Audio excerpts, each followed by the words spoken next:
শ্রোতাবন্ধু, আপনারা দেখছেন radio মোহনান্দা 98.8 FM। আর আজকে যেহেতু বুধবার, তো সেক্ষেত্রে বুধবারে রাতের পাখি আয়োজনে আপনাদের সাথে হাজির হয়ে গেছি আমি ঋতিকা। থাকবো কিছুক্ষণ সময় লাইভে আপনাদের সাথে, আর এমনিতেও আপনাদের সাথে থাকবো রাত 10টা পর্যন্ত। তো আশা করছি আপনারা থাকবেন আমার সাথে। আর আজকে কথা বলছি ভয় নিয়ে। আর সেটি হচ্ছে দুইটা, ভূতের ভয় নাকি সামনের রেজাল্ট সেটার ভয়। রেজাল্টটা যে কোনো কিছুরই হতে পারে। যারা এসএসসি দিয়েছেন তাদের হয়তো বা সামনের মাসের রেজাল্ট বেরাবে, তো সেটা ভয়। আবার সামনের মাসে যারা এইচএসসি পরীক্ষা দিবেন তাদের একটা রেজাল্টের ভয়, নাকি আমরা তো পরীক্ষা দিতেই আছি, তো সেই রেজাল্টের ভয়। কোন রেজাল্টের ভয়? ঝটপট করে আমাকে জানিয়ে দিন facebook.com/98.8। এখানে আমি লাইভে আছি আপনাদের সাথে। তো আপনারা আপনাদের মনে কথাটুকু আমাকে জানিয়ে দিবেন। আর পাশাপাশি হচ্ছে যে যেহেতু আজকে অ্যালবামের গানগুলো বাজানো হয়ে থাকে, সেহেতু হচ্ছে আপনার যদি পছন্দের কোনো অ্যালবামের গান থেকে থাকে তাহলে আমাকে জানাতে পারেন। আর যেহেতু বলছি যে রেজাল্টের ভয় নাকি হচ্ছে ভূতের ভয়, ভূতের ভয় কিন্তু অনেকেই করে। আবার হচ্ছে যে অনেকেই ভূত বলে কিছু মানে না। তো সেক্ষেত্রে আসলে ভূত বলে আপনিও মানেন কি না, বা আপনিও বিশ্বাস করেন কি না, সেটি আমাকে জানাবেন। বা এরকম কখনো কোনো কিছু আপনার সাথে ঘটেছে কিনা, বা এই মুহূর্তে কোন ভয়টি আপনি করছেন, একটু জানতে চাই আপনাদের কাছে। ঝটপট করে চলে আসুন। আমি যেহেতু লাইভে আছি, সেহেতু আপনার মনে কথাগুলো আমি পড়তে চাই, এবং আমার কথাগুলো, আমার অভিজ্ঞতাগুলো আপনাদেরকে জানাতে চাই। আর যেহেতু রেজাল্টের কথা বললাম, আমি বলেই দিলাম হয়তো সামনে এসএসসি পরীক্ষা, সেটার ভয়। বা অনেকে আছে পুলিশে পরীক্ষা দিয়েছেন, অনেকে আছে ডিগ্রি দিয়েছেন, অনার্স দিয়েছেন, মাস্টার্স দিয়েছেন, বা চাকরির পরীক্ষা দিয়েছেন। অনেকে কিন্তু অনেক রকম পরীক্ষা দিয়েছে। আমাদের জীবনটাই কিন্তু এটা, পরীক্ষা দিতে দিতেই কিন্তু আমাদের জীবনটা। আপনি কোনো এক সময় বলবেন না যে হচ্ছে যে আপনি পরীক্ষার্থী নন।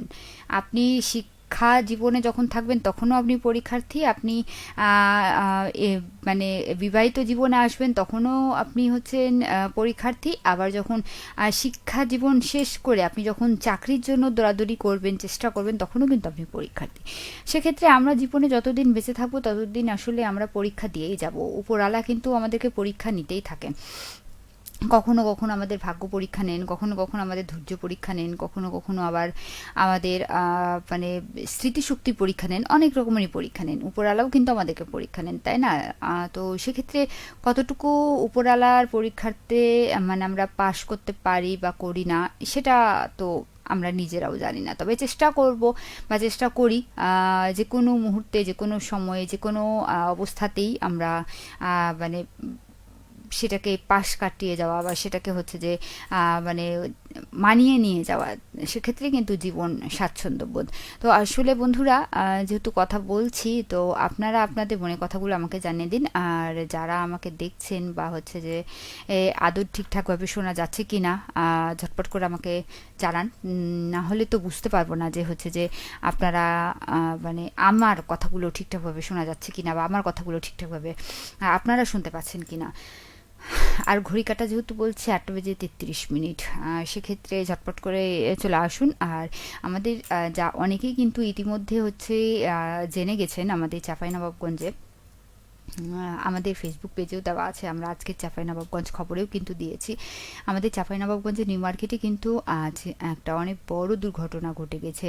সেখানে হচ্ছে যে মানে অনেক বড় একটা আগুন দোকানে লেগে গেছিলো। সেক্ষেত্রে 6টি দোকান পুড়েছে, কিন্তু আরও অনেক দোকান পুড়ে যেত যদি না ফায়ার সার্ভিস কিংবা স্থানীয়রা যারা ছিলেন, যারা সাহায্য করেছেন, তারা যদি না থাকতেন। তো সেক্ষেত্রে আমরা অবশ্যই একটু সাবধানতা অবলম্বন করব। আর হচ্ছে যে এই ধরনের বিপদ কখনোই যেন কারোই যেন না আসুক।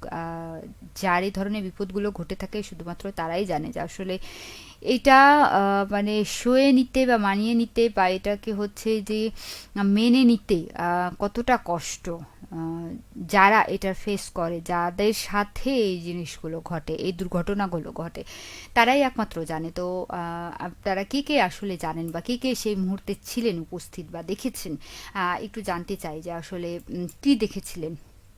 হ্যাঁ, মানে কতটুকু আপনারা মানে ওই মুহূর্তটা মানে আপনার দেখা মুহূর্তটা একটু শেয়ার করবেন অবশ্যই। আর যারা আমাকে দেখছেন একটু অবশ্যই বলবেন যে ঠিকঠাকভাবে শোনা যাচ্ছে কিনা বা দেখা যাচ্ছে কিনা, এবং হচ্ছে যে আর যেহেতু আজকে কথা বলছি ভয় নিয়ে, সেহেতু আসলে কোন ভয়টা আপনি এই মুহূর্তে পাচ্ছেন বা কোন ভয়টা এই মুহূর্তে আপনার ভিতরে কাজ করছে, সেটি হচ্ছে যে পরীক্ষার রেজাল্টের ভয়, নাকি হচ্ছে যে ভূতের ভয়? অনেকেই আছে যে দিনের বেলা ভূতের ভয় পায় না, কিন্তু আবার রাতের বেলা ঠিক ভূতের ভয় পায়। যেমন আমি দিনের বেলা আমি যতই ভূতের সিনেমা দেখি না কেন, যতই ভূতের গল্প শুনি না কেন, মানে অনেক ইন্টারেস্ট, মানে অনেক আগ্রহ যে না আমি ভূতের গল্প শুনবো, ভূতের সিনেমা বলি বা নাটক বলি, যাই বলি না কেন, বা সিরিজ বলি, যাই বলি না কেন দেখবো। কিন্তু রাতের বেলা কিন্তু এটা প্রচন্ড ভয় লাগে। তো সেক্ষেত্রে দিনের বেলা বীর আর রাতের বেলা আমার মতো একটু ভীতু কারা কারা আছেন, অবশ্যই আমাদেরকে একটু জানান দিবেন। আর অনেকেই দেখছেন, কিন্তু এই মুহূর্তে আমি কারো কমেন্ট আসলে দেখতে পাচ্ছি না। মানে কেউ কেউ কি আসলে ভয়েই কমেন্ট করছেন না, যে আরে বাবা ভয়ে কমেন্ট করবো না, এরকম কি, নাকি হচ্ছে যে মানে ব্যস্ত আছেন, কোনটি? আর আপনারা যদি কমেন্ট না করেন তাহলে কিন্তু আমি তো কথা চালিয়ে নিয়ে যেতে পারবো না, তাই না? তো আপনাদেরকে তো আমার সাথে থাকতে হবে। আপনারা যদি আমার সাথে থাকেন তাহলেই না আমি আপনাদের সাথে থাকবো। তো বন্ধুরা, যেহেতু হচ্ছে যে কথা বলছি, আর অনেকগুলো গান কিন্তু আমার প্লেলিস্টে রয়েছে, আর সেই গানগুলো কিন্তু আপনাদের শুনতে হবে।